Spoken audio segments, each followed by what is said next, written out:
Welcome to the Pageantry Podcast.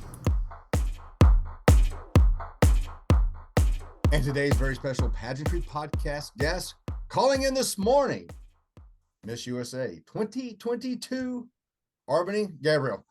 Good morning. How are you? Good morning. I'm doing great. How are you doing? I am just doing awesome. I'm excited to be speaking with you today as our newly crowned Miss USA. Well, thank you. Thank you for having me. If you're ready, I'm ready to jump right into our questions this morning. All right, I'm ready. What does the title of Miss USA mean to you? Well, it means a lot of things to me as the first Filipina American to win Miss USA. It is an incredible honor to be in this position. For me, it means to be an inspiration to many young women and many young girls all across the country, to inspire them to embrace who they truly are and how they were born, and to really run with that, to make a space for themselves at the table.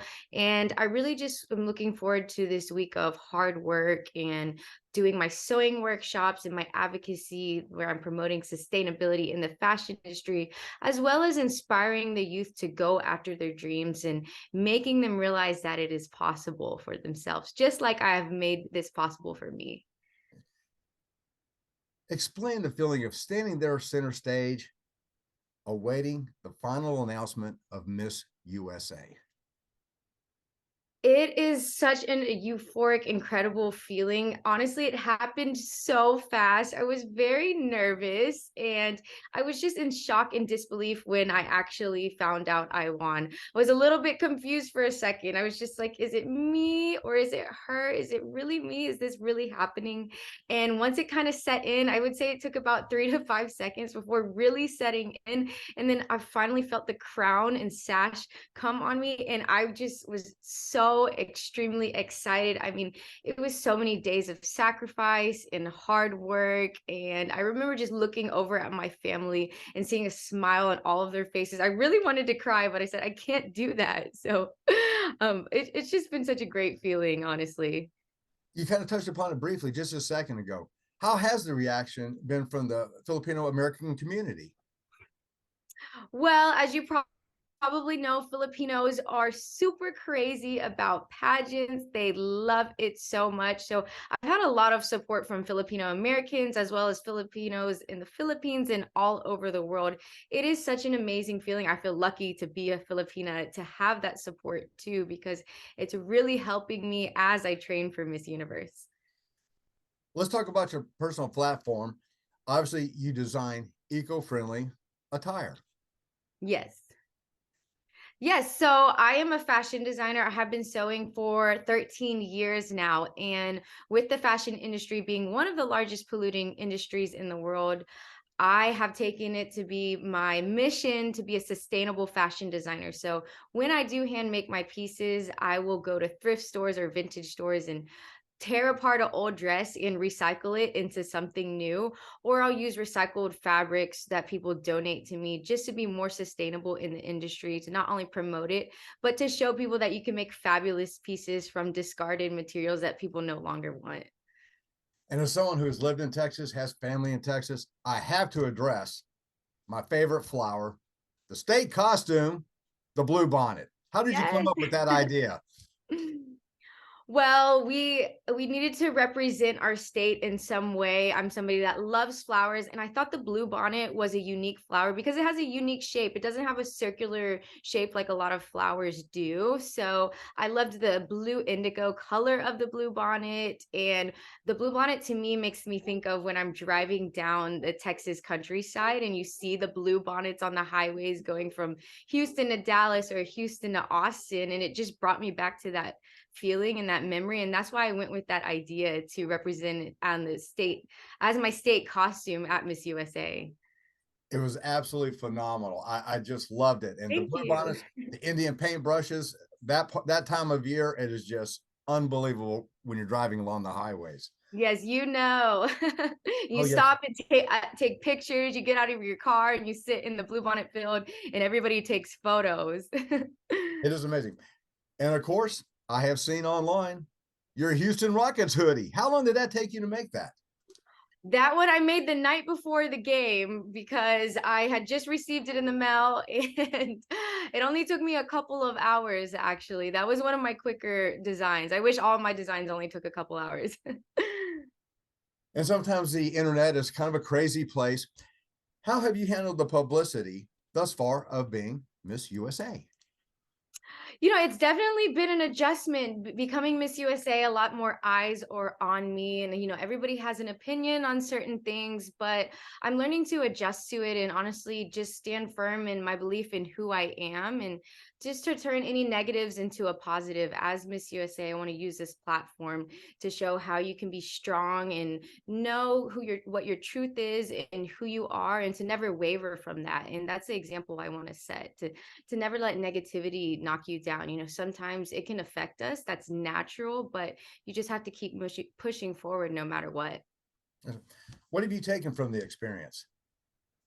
What have I taken from the experience? Well, I have learned so much of what, like I was saying before, standing firm in who I am, and honestly, never not letting the opinions of other people affect me or become my truth.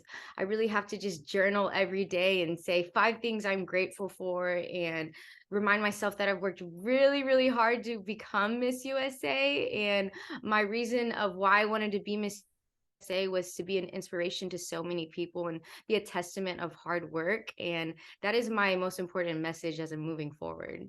Perfect. And I believe, to quote you, never let a dark cloud dim your light. Yes, I said that. Exactly. I think it's so true. And I mean, that can be applied to anybody in any scenario, really.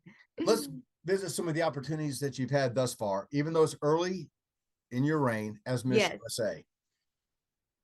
Well, the first week was extremely fun because I flew straight to LA after Reno, Nevada, and I was on the beach in Venice, and we did a lot of press. So I was able to speak on the excitement of winning Miss USA and the rigorous training that went behind it.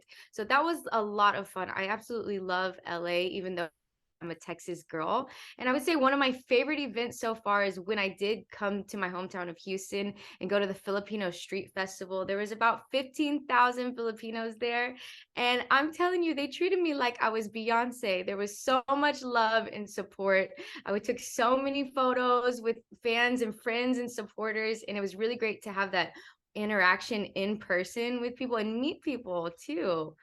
It was amazing. And I would say I got to eat some amazing Filipino street food. I said had some halo halo. So that was a highlight so far. Goals as Miss USA? Goals. Well, I am a model and a fashion designer, and I hope this really elevates my brand as a designer, as well as open up doors as a model. But I also do sewing workshops. As Miss Texas, I was doing a lot of sewing workshops where I visited classrooms in Texas, and I would do a draping class or teach the students how to make something or speak on a career and how to overcome failure. So I'm planning on expanding these workshops and motivational speaking to schools all over the country, because I just feel like it's so important to involve yourself in the youth and really plant the seeds of growth for them. Unlike last year, you have a little bit of time before heading to Miss Universe. I feel like I have no time.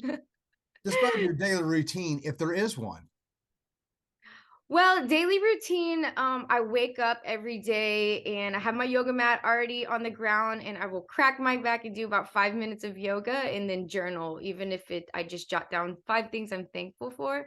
And then I will go for a walk.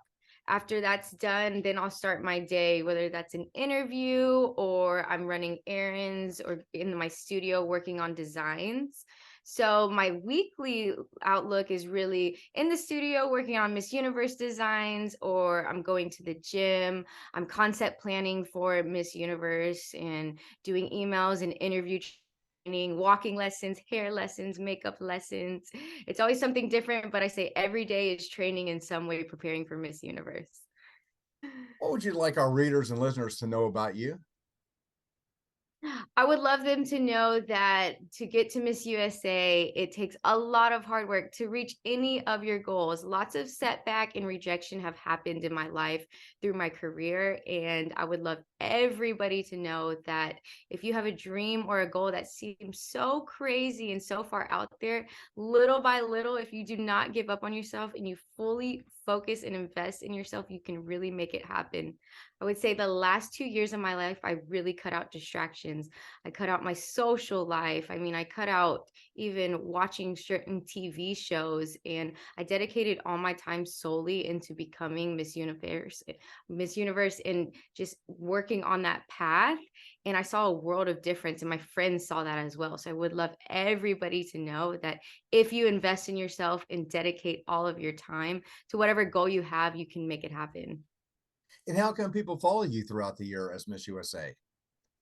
Well, I would love for them to follow me on social media. I'm on Instagram at Ask Miss USA, or also my personal Arbany Nola. And you'll see a lot of my sewing videos, modeling videos, as well as advocacy, going into the community, doing my sewing classes, and honestly, my journey to Miss Universe. So please follow me and check me out. I would love to see y'all, and thank y'all for all the comments and support. It has been amazing. Any shout outs or people you'd like to recognize? You know what? I would just love to shout out all my friends and family and supporters that have carried me through this time at Miss USA. It's been a huge adjustment. It's been a very exciting time. And to have the support and kind messages that people take the time to send me, or even the voicemails, it really does mean everything. So I want to thank everybody from the bottom of my heart for being there for me. Any final thoughts? Any final thoughts? I just would love to tell everybody, hey, I am focusing and working hard for Miss Universe. It's in 50 something days, and I am just working very hard to make Miss USA proud and represent not only my state of Texas, but also my country. And you're going to do a great job. I know it. Thank you. Nola's in the air. Nola is in the air. I love that. And our very special guest today has been Miss USA 2022, Arbany Gabriel. Arbany, thank you so much for spending your time with me this morning. Well, thank you for having me.